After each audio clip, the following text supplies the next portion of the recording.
Hello, good morning. എല്ലാവർക്കും നമ്മുടെ ചാനലിലെ പുതിയൊരു വീഡിയോയിലേക്ക് സ്വാഗതം. എല്ലാവരും സുഖമായിട്ടിരിക്കുന്നുണ്ടല്ലോ അല്ലേ? ഞങ്ങളിവിടെ സുഖമായിട്ടിരിക്കുന്നു. അപ്പോൾ പതിവ് പോലെ ഇന്ന് കുറച്ച് നാടൻ വിഭവങ്ങളുടെ റെസിപ്പീസായിട്ടാണ് വന്നിരിക്കുന്നത്. തമ്മിലിൽ കണ്ട പോലെ തന്നെ അമ്മ സ്പെഷ്യൽ നാടൻ റെസിപ്പീസാണ്. അപ്പോൾ നമുക്ക് സമയം കളയാതെ ഇന്നത്തെ വീഡിയോയിലേക്ക് പോയാലോ?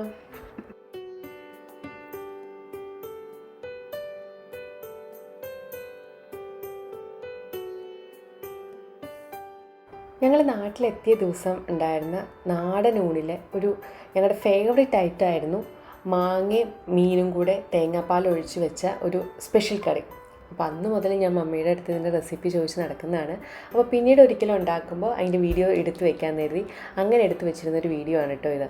അപ്പോൾ ചട്ടി അടുപ്പത്ത് വെച്ചു, അതിലേക്ക് വെളിച്ചെണ്ണ ഒഴിച്ചു, കടുക് ഇട്ട് കൊടുത്തിട്ടുണ്ട്, അതേപോലെ തന്നെ ഉലുവ ഇട്ട് കൊടുത്തിട്ടുണ്ട്. മീൻകറിയാണല്ലോ, അപ്പോൾ ഉലുവ ഇട്ട് കൊടുത്തിട്ടുണ്ടെങ്കിൽ എന്തായാലും അതിൻ്റെ ടേസ്റ്റ് കൂടും. പിന്നീട് അതിലേക്ക് ചേർത്ത് കൊടുത്തത് ഇഞ്ചിയും വെളുത്തുള്ളിയും ചെറുതായിട്ട് അരിഞ്ഞതാണ്. അതിനുശേഷം അതിലേക്ക് ആവശ്യത്തിന് കറിവേപ്പിലയും എരിവിന് ആവശ്യമായിട്ടുള്ള പച്ചമുളകൊക്കെ ചേർത്ത് കൊടുത്തിട്ടുണ്ട് കേട്ടോ. എന്നിട്ട് ഇതെല്ലാം കൂടെ ഒന്ന് വഴറ്റിയെടുക്കുകയാണ്. അപ്പോൾ നമ്മുടെ നാടൻ കറിവേപ്പില ചേർക്കുമ്പോൾ തന്നെ ആ കറിയുടെ മണവും രുചിയൊക്കെ ഇരട്ടിയാകും.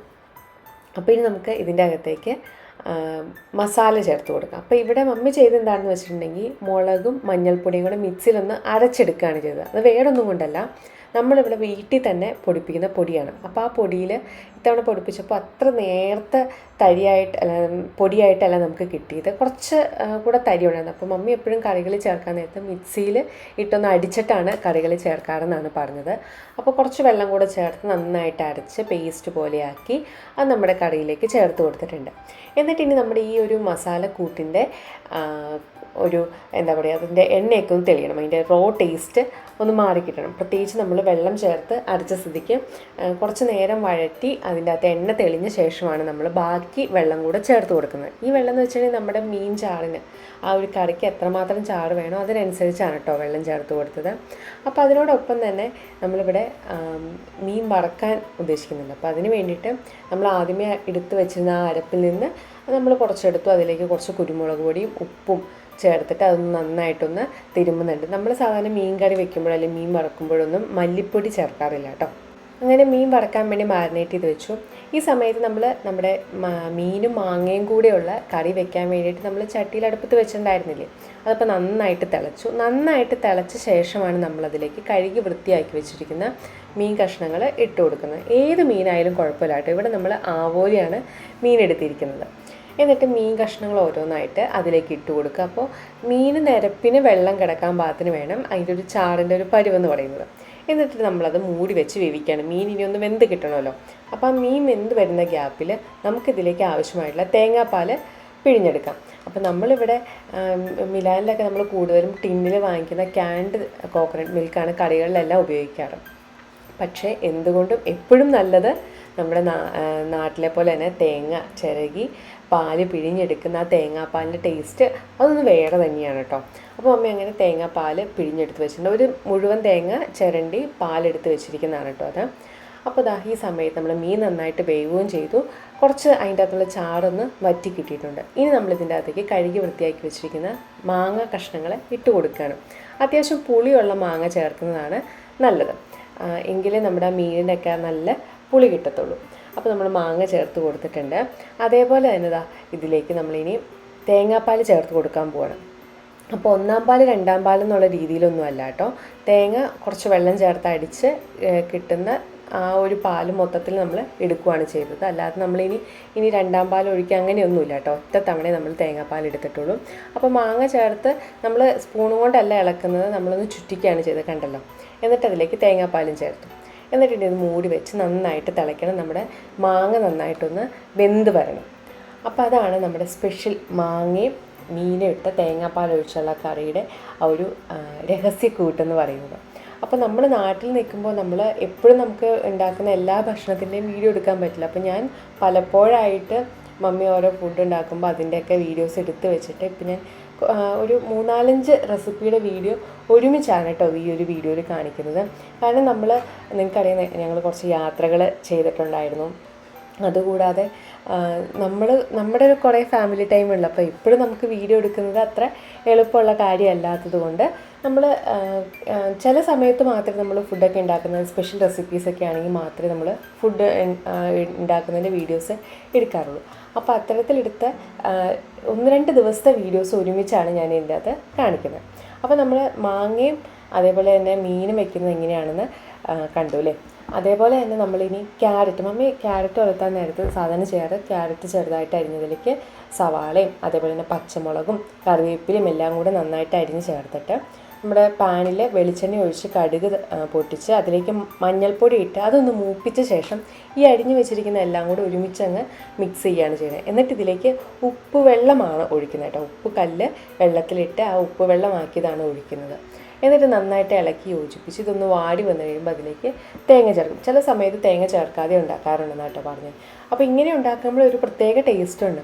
ചിലപ്പോൾ കൈപ്പുണ്യത്തിൻ്റെ ആയിരിക്കാം, ചിലപ്പോൾ എന്താ പറയുക ഈ പറയുന്ന പ്രൊസീജിയർ അങ്ങോട്ടും ഇങ്ങോട്ടും. ഞാൻ സാധാരണ ഉള്ളിയൊക്കെ വഴറ്റിയിട്ടാണ് ക്യാരറ്റ് ചേർക്കാറ്. അതൊക്കെ അങ്ങോട്ടും ഇങ്ങോട്ടും മാറുമ്പോഴൊക്കെ രുചിക്കും വ്യത്യാസം വരുന്നുണ്ട്. അപ്പോൾ ക്യാരറ്റ് വളർത്തുന്നത് അങ്ങനെയാണെങ്കിൽ കുടപ്പനും അതേപോലെ തന്നെ വൻപയർ വളർത്തുന്നത് വേറൊരു രീതിയിലാണ്. അപ്പോൾ ചട്ടി അടുപ്പത്ത് വെച്ച് വെളിച്ചെണ്ണ ഒഴിച്ച് കടുക് ഇട്ട ശേഷം അതിലേക്ക് ചുവന്ന മുളകും നമ്മുടെ ചുവന്നുള്ളിയും കൂടിയിട്ട്, അതായത് ചെറിയ ഉള്ളിയും കൂടിയിട്ട് നന്നായിട്ട് ചതച്ചിട്ട് അതിലേക്ക് ചേർത്ത് കൊടുക്കും. പിന്നെ കുറച്ച് മഞ്ഞൾപ്പൊടിയും കറിവേപ്പിലയും ചേർത്ത് കൊടുക്കും. അതാണ് ഇതിൻ്റെ ഒരു പ്രത്യേക കൂട്ട്. അപ്പോൾ ഞാൻ കുടപ്പെന്ന് പറഞ്ഞപ്പോൾ എല്ലാവർക്കും മനസ്സിലായോ എന്നെനിക്ക് അറിയത്തില്ല. നമ്മുടെ വാഴക്കൂമ്പിന് ഞങ്ങളുടെ നാട്ടിലേക്ക് പറയുക കുടപ്പൻ എന്നാണ് കേട്ടോ. വാഴക്കുടപ്പൻ എന്നാണ്. നിങ്ങളുടെ നാട്ടിലൊക്കെ വ്യത്യസ്തമായിട്ടുള്ള പേരായിരിക്കും എന്നറിയാം. അപ്പോൾ നമ്മൾ ഉള്ളിയും അതേപോലെ തന്നെ ചുവന്നമുളകൊക്കെ ചതച്ചതിലേക്ക് കുറച്ച് കറിവേപ്പില ചേർത്ത് കൊടുത്തിട്ടുണ്ട്. ഇതെല്ലാം ഒന്ന് നന്നായിട്ട് മൂത്ത് വന്നതിന് നല്ലൊരു പ്രത്യേക സ്മെല്ല് വരും. അപ്പോഴാണ് നമ്മൾ കുടപ്പൻ അരിഞ്ഞ് വെച്ചിരിക്കുന്നത് ഇതിലേക്ക് ചേർത്ത് കൊടുക്കുന്നത്.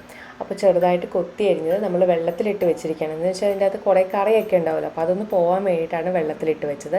എന്നിട്ട് അതിൽ നിന്ന് വെള്ളം ഊറ്റിയെടുത്തിട്ടാണ് നമ്മൾ ചട്ടിയിലേക്ക് ഇടുക. എന്നിട്ട് നന്നായിട്ടൊന്ന് ഇളക്കി യോജിപ്പിച്ച ശേഷം വേവിച്ച വൻപയർ അഥവാ വെള്ളപ്പയർ ചേർത്തിട്ടാണ് ഈ ഒരു തോരൻ ഉണ്ടാക്കുന്നത്. അപ്പം ഞാൻ ആദ്യം പറഞ്ഞാൽ ഇതെല്ലാം ഒരേ ദിവസം ഉണ്ടാക്കുന്നതല്ല കേട്ടോ. പല പല ദിവസങ്ങൾ ഉണ്ടാക്കിയ ചെറിയ ചെറിയ റെസിപ്പീസ് ഒരുമിച്ചാക്കി ഞാനൊരു വീഡിയോ ചെയ്തു എന്ന് മാത്രമേ ഉള്ളൂ. അപ്പോൾ വേവിച്ച് വെച്ചിരിക്കുന്ന വൻപയറും കൂടെ ചേർത്തിട്ട് നന്നായിട്ട് അങ്ങ് ഇളക്കി യോജിപ്പിച്ച് കഴിഞ്ഞാൽ നമ്മുടെ വാഴക്കൂമ്പും അതായത് വാഴക്കുടപ്പനും വൻപയറും കൂടെ ആയിട്ടുള്ള തോരൻ റെഡിയായി. അപ്പോൾ നമ്മൾ അടുത്ത് ഇനി കാണാൻ പോകുന്നത് നത്തോലി പീര വറ്റിച്ചാണ്. നത്തോലി എന്ന് പറയുമ്പോൾ നമ്മുടെ കൊഴുവ മീൻ പീര വറ്റിച്ചത്. കൊഴുവ മീൻ നന്നായിട്ട് കഴുകി വൃത്തിയാക്കിയതിലേക്ക് കറിവേപ്പിലയും ചെറിയുള്ളിയും പച്ചമുളകും ഇഞ്ചി വെളുത്തുള്ളിയുടെ കൂടി അരിഞ്ഞത് ഇതിലേക്ക് ചേർത്ത് കൊടുക്കണം. എന്നിട്ട് തേങ്ങ ഒന്ന് മഞ്ഞൾപ്പൊടി ഇട്ട് അരച്ചെടുക്കുന്നതാണ് കേട്ടോ. മിക്സിയിലൊന്ന് ക്രഷ് ചെയ്തെടുക്കുക, അരച്ചെടുക്കല്ല, മിക്സിയിലൊന്ന് ക്രഷ് ചെയ്തെടുക്കുകയാണ്. പെട്ടെന്ന് പറഞ്ഞപ്പോൾ തെറ്റിപ്പോയതാണ്. നമ്മുടെ തേങ്ങ ചിരകിയത് കുറച്ച് മഞ്ഞൾപ്പൊടിയും കൂടെ ചേർത്ത് ഒന്ന് ക്രഷ് ചെയ്തെടുക്കും. എന്നിട്ട് അതാണ് ചേർത്ത് കൊടുത്തത്. പിന്നെ ഇതിലേക്ക് കുറച്ച് കുടംപുളി ചേർത്ത് കൊടുക്കുന്നുണ്ട്. കാരണം നമ്മുടെ ഈ പീര വറ്റിച്ചതിന് ഒരു മീൻ വിഭവങ്ങളിലെല്ലാം ഒരു പുളിയുടെ ടേസ്റ്റ് വന്നാലാണ് കൂടുതൽ അതിൻ്റെ ടേസ്റ്റ് കൂടുക. അപ്പോൾ നമ്മുടെ വീട്ടിൽ തന്നെ ഉണ്ടാകുന്ന നല്ല നാടൻ കുടംപുളി ആയതുകൊണ്ട് വളരെ കുറച്ച് മാത്രമേ ചേർത്തിട്ടുള്ളൂ. അതിന് തന്നെ അത്യാവശ്യം നല്ലോണം പുളിയുണ്ട് കേട്ടോ. പിന്നെ നമ്മൾ അതിന് കുറച്ച് വെള്ളം കൂടെ ചേർത്തിട്ടാണ് നമ്മുടെ നത്തോലി പീര വറ്റിച്ച് റെഡിയാക്കി എടുക്കും. കാരണം മീനും നമ്മുടെ തേങ്ങയൊക്കെ നമുക്ക് നന്നായിട്ടൊന്ന് വെന്ത് കിട്ടണമല്ലോ. അവസാനം കുറച്ച് പച്ച വെളിച്ചെണ്ണയും കറിവേപ്പിലയും ഒഴിച്ചാണ് നമ്മളതൊന്ന് താളിച്ചെടുക്കുന്നത്. അല്ല കടുകൊന്നും ചേർത്തിട്ടല്ല, വെറുതെ പച്ച വെളിച്ചെണ്ണയും കറിവേപ്പിലയും ഇട്ട് അതൊന്ന് മിക്സ് ചെയ്തെടുത്ത് കഴിഞ്ഞാൽ നല്ല കിട്ടു ടേസ്റ്റിലുള്ള നത്തോലി പീര വറ്റിച്ചത്, കൊഴുവമീൻ പീര വറ്റിച്ചതും റെഡിയായി കിട്ടും. അതേപോലെ തന്നെ നമ്മൾ വേറൊരു തോരൻ ഉണ്ടാക്കുന്നത് എന്താണെന്ന് വെച്ചിട്ടുണ്ടെങ്കിൽ പയർ തോരനാണ് കേട്ടോ. അപ്പോൾ ഈ ഒരു പയറെന്ന് വെച്ചിട്ടുണ്ടെങ്കിൽ നമ്മുടെ വീട്ടിൽ തന്നെ ഉണ്ടായ പയറാണ്, പക്ഷേ കുറച്ച് നാളുകൾക്ക് മുന്നേ ഉണ്ടായതാണ്. അപ്പോൾ മമ്മി എന്ത് ചെയ്യുന്നത് വെച്ചിട്ടുണ്ടെങ്കിൽ അങ്ങനെ ഒരുപാട് അളവിലുണ്ടാകുന്ന സമയത്ത് അത് അരിഞ്ഞ് ഫ്രീസറിലാക്കി വെക്കും. എന്നിട്ട് അപ്പോൾ എല്ലാ സമയത്തൊന്നും നമ്മുടെ വീട്ടിൽ പയറുണ്ടാവില്ല. അപ്പോൾ ഇല്ലാതിരിക്കുന്ന സമയത്ത് ഫ്രീസറിൽ നിന്ന് ഇതൊക്കെ എടുത്തിട്ട് ഓരോ ദിവസം കറികളായിട്ട് എടുക്കും. നമ്മുടെ വീട്ടിലുണ്ടാകുന്ന പച്ചക്കറികളും വിഭവങ്ങളും വെച്ചിട്ട് തന്നെയാണ് നമ്മുടെ വീട്ടിലെ മിക്ക ദിവസങ്ങളിലും കറികളുണ്ടാക്കുന്നത്. വളരെ ചുരുക്കം സമയങ്ങളിൽ മാത്രമേ നമുക്ക് പുറത്ത് നിന്ന് പച്ചക്കറി വാങ്ങിക്കേണ്ടി വരുന്നുള്ളൂ. അപ്പോൾ ഈ പയറുള്ളത്തൊന്നും ഇതേപോലെ തന്നെ കടുക് താളിച്ച് അതിലേക്ക് കുറച്ച് മഞ്ഞൾപ്പൊടി ഇട്ട് അതൊന്ന് മൂപ്പിച്ചെടുത്ത ശേഷം സവാളയോ അല്ലെങ്കിൽ ചെറിയുള്ളി ഏതാണെന്ന് വെച്ചാൽ ഉള്ള ഉള്ളി ഏതാണെന്ന് വെച്ചാൽ അത് ചേർത്ത് അതിലേക്ക് അരിഞ്ഞ് വെച്ചിരുന്ന പച്ചക്കറിയും ചേർത്താണ് തോരൻ ഉണ്ടാക്കാറ്. അതേപോലെ തന്നെ അടുത്തതിന് അവിടെ കൊഴുവമീൻ വറക്കാൻ വേണ്ടി പോവുകയാണ്. അപ്പോൾ വെളിച്ചെണ്ണ ഒഴിച്ചിട്ട് അതിലേക്ക് കുറച്ച് കറിവേപ്പില ഇട്ട് കൊടുത്തിട്ടുണ്ട്. ആ കറിവേപ്പിലയും വെളിച്ചെണ്ണ എല്ലാം അങ്ങനെ ചേർന്ന് നല്ല ആ എണ്ണയ്ക്കൊരു പ്രത്യേക ഫ്ലേവറായി കഴിഞ്ഞ ശേഷമാണ് അതിലേക്ക് മീൻ ഓരോന്നായിട്ട് ഇട്ട് കൊടുക്കുന്നത്. അപ്പോൾ പല രീതിയിൽ മീൻ വറുക്കാറുണ്ട്. ചില സമയത്ത് ഇങ്ങനെ കറിവേപ്പിലൊന്നും ഇട്ട് കൊടുത്തിട്ടൊന്നും മീൻ വറുക്കാറില്ല. പെട്ടെന്ന് അങ്ങ് സാധാരണ വെളിച്ചെണ്ണ ഒഴിച്ച് നമ്മൾ മീൻ മാരിനേറ്റ് ചെയ്ത് വെച്ചിരിക്കുന്ന മീൻ അതിൻ്റെ അകത്തേക്ക് ഇട്ടിട്ട് അങ്ങ് വറുത്തെടുക്കും. ചില സമയത്ത് ഇതേപോലെ വറുക്കാറുണ്ട്. ഓരോ സമയത്ത് ഓരോ രീതിയിൽ ഉണ്ടാക്കിയെടുക്കുമെങ്കിലും ഓരോന്നിനും ഓരോ പ്രത്യേക രുചിയാണ്. ഓരോ ചെറിയ ചെറിയ മാറ്റങ്ങൾ പോലും നമ്മുടെ കറികളിൽ ഉണ്ടാകുന്ന വ്യത്യാസം എന്താണെന്ന് കാണിക്കാൻ വേണ്ടിയിട്ടാണ് കേട്ടോ ഞാൻ പ്രത്യേകം ഇത് ഓരോന്നും എടുത്ത് കാണിച്ചത്. അപ്പോൾ അങ്ങനെ നമുക്ക് തലേ ദിവസം ഉണ്ടാക്കി വെച്ച കറികളിൽ ചിലപ്പോൾ ബാക്കി വരും. നമ്മൾ അധികമായിട്ടൊക്കെ ഉണ്ടാക്കിയിട്ടുണ്ട്. അപ്പോൾ ആ കറികളെല്ലാം ചേർത്ത് കണ്ടോ പ്ലേറ്റിൽ ചോറ് എവിടെയാണെന്ന് കാണാൻ പറ്റാത്ത രീതിയിലാണ് നമുക്ക് കറികൾ. അതിൻ്റെ അകത്ത് നമ്മുടെ മാങ്ങയും മീനും നത്തോലി പീര വറ്റിച്ചതും പയറുലർത്തിയതും കൊഴുവമീൻ വറുത്തതും നമ്മുടെ കുടപ്പനും പയറുലർത്തിയതും അങ്ങനെ എന്ന് വേണ്ട വിഭവസമൃദ്ധമായിട്ടുള്ളൊരു ഊണാണിതെന്ന് ഞാൻ പറയാതെ തന്നെ നിങ്ങൾക്ക് കാണുമ്പോൾ മനസ്സിലാകുന്നുണ്ടായിരിക്കും അല്ലേ. ഇനി ഞാൻ വേറൊരു സ്പെഷ്യൽ മീൻ വറുത്തതിൻ്റെ കൂട്ട് പറഞ്ഞുതരാം കേട്ടോ. എന്നും നമ്മളുണ്ടാക്കുന്ന മീൻ വറുത്തതിന് ഒരേ ടേസ്റ്റാണെന്നുള്ള പരാതിയുള്ള കുറേ പേരൊക്കെ ഉണ്ടാവില്ലേ. അപ്പോൾ ഇത്തവണ നിങ്ങൾ ഇങ്ങനൊരു മാരിനേഷൻ ട്രൈ ചെയ്ത് നോക്കുക. ഇവിടെ നമ്മൾ മുളക് പൊടി, ചുവന്ന മുളക് പൊടി ഒട്ടും തന്നെ ഉപയോഗിച്ചിട്ടില്ല. പകരം നമ്മളിവിടെ എരിവിനാവശ്യമായിട്ട് എടുത്തിരിക്കുന്നത് പച്ചമുളകും അതേപോലെ തന്നെ കാന്താരി മുളകുമാണ്. പിന്നെ അതിലേക്ക് ഇഞ്ചി, വെളുത്തുള്ളി, കറിവേപ്പില, പിന്നെ ഒരല്പം മഞ്ഞൾപ്പൊടി, ഇതെല്ലാം കൂടെ മിക്സിയിലിട്ട് നന്നായിട്ടങ്ങ് അടിച്ചെടുത്തു. പിന്നെ കുറച്ച് നാരങ്ങ നീരല്ലാതെയും ചേർത്തു കേട്ടോ. എന്നിട്ട് നമ്മൾ മീനിൽ മാരിനേറ്റ് ചെയ്ത് വെച്ച് ഒരു 15 മുതൽ 20 മിനിറ്റ് വരെ അല്ലെങ്കിൽ ഒരു അരമണിക്കൂർ വരെ മാരിനേറ്റ് ചെയ്ത ശേഷം നമുക്ക് മീൻ വറുത്തിട്ടുണ്ടെങ്കിൽ മീനിന് ഒരു വ്യത്യസ്തമായിട്ടുള്ള ടേസ്റ്റിലുള്ള നമുക്ക് ഫിഷ് ഫ്രൈ കിട്ടും കേട്ടോ. കാന്താരിമുളകൊക്കെ ചേർത്തിട്ടുള്ളതായതുകൊണ്ട് നല്ല എരിവുമുണ്ട്, അതേപോലെ തന്നെ നല്ല ടേസ്റ്റും ഉണ്ട്.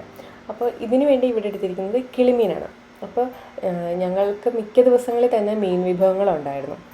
അപ്പോൾ എന്നും ഒരേ ടൈപ്പ് മാരിനേഷൻ വേണ്ടാന്ന് എഴുതി വ്യത്യസ്തമായിട്ടുള്ള രീതിയിൽ ഉണ്ടാക്കിയതാണ്. അപ്പോൾ ഇതും നല്ല കിടു ടേസ്റ്റ് ആയിരുന്നു കേട്ടോ. അപ്പോൾ ഇതറിയാത്തവരാരെങ്കിലും ഉണ്ടെങ്കിൽ ഇങ്ങനൊരു എന്താ പറയുക ഇങ്ങനൊരു കൂട്ടുണ്ടെന്ന് അറിയാത്തവരുണ്ടെങ്കിൽ ഒന്ന് ട്രൈ ചെയ്ത് നോക്കാം കേട്ടോ. കിടു ടേസ്റ്റാണ്. വീട്ടിൽ കാന്താരിമുളകൊക്കെ ഉണ്ടെങ്കിൽ തീർച്ചയായിട്ടും ട്രൈ ചെയ്ത് നോക്കണം. അപ്പോൾ ഇന്നത്തെ കറികളുടെ കൂട്ടത്തിൽ കോവയ്ക്ക ഉലർത്തിയതുണ്ടായിരുന്നു, കോവയ്ക്ക തോരൻ. അപ്പോൾ അതിൻ്റെ വീഡിയോ ഒക്കെ നേരത്തെ കാണിച്ചിട്ടുള്ളതുകൊണ്ടാണ് കേട്ടോ ഇപ്പോൾ കാണിക്കാതിരുന്നത്. പിന്നെ ഇത് പുളിയിലയും അതേപോലെ തന്നെ നത്തോലിയും കൂടിയിട്ട് ചുട്ടെടുത്തതാണ്. അതിൻ്റെ റെസിപ്പി വീഡിയോ നമ്മുടെ കയ്യിലില്ല കേട്ടോ. പിന്നീടുള്ളത് മാങ്ങയും ചെമ്മീനും കൂടെ കൂടിയിട്ടൊരു ചമ്മന്തി അരച്ചിരിക്കുന്നതാണ്. പിന്നീട് നമ്മുടെ സ്പെഷ്യൽ ഫിഷ് ഫ്രൈ. പിന്നെ ഇതിനൊപ്പം 2 ദിവസം മുമ്പ് ഉണ്ടാക്കിയതാണ് നമ്മുടെ പുളിശ്ശേരി, നമ്മുടെ കുമ്പളങ്ങയൊക്കെ ഇട്ടിട്ടുള്ള പുളിശ്ശേരിയാണ് ഇതിൻ്റെ ഒപ്പം. ഇത്രയായി കഴിഞ്ഞാൽ പിന്നെ വേറെന്ത് വേണം അല്ലേ. അങ്ങനെ വിഭവസമൃദ്ധമായിട്ടുള്ള വേറൊരു ഊണും വേറൊരു കോമ്പിനേഷനും റെഡിയായി കഴിഞ്ഞിരിക്കുകയാണ്. അപ്പോൾ ഇതിൻ്റെ അകത്ത് ഏതെങ്കിലുമൊക്കെ റെസിപ്പീസ് നിങ്ങൾക്ക് ഇഷ്ടപ്പെട്ട് കാണും എന്ന് വിചാരിക്കുന്നു. ഏതാണ് നിങ്ങളുടെ ഫേവറേറ്റ് എന്ന് കമൻറ്റ് ചെയ്തേക്കാം കേട്ടോ. അപ്പോൾ മറ്റൊരു വീഡിയോ ആയിട്ട് നമുക്ക് പിന്നീട് കാണാം. അതുവരെ ബൈ.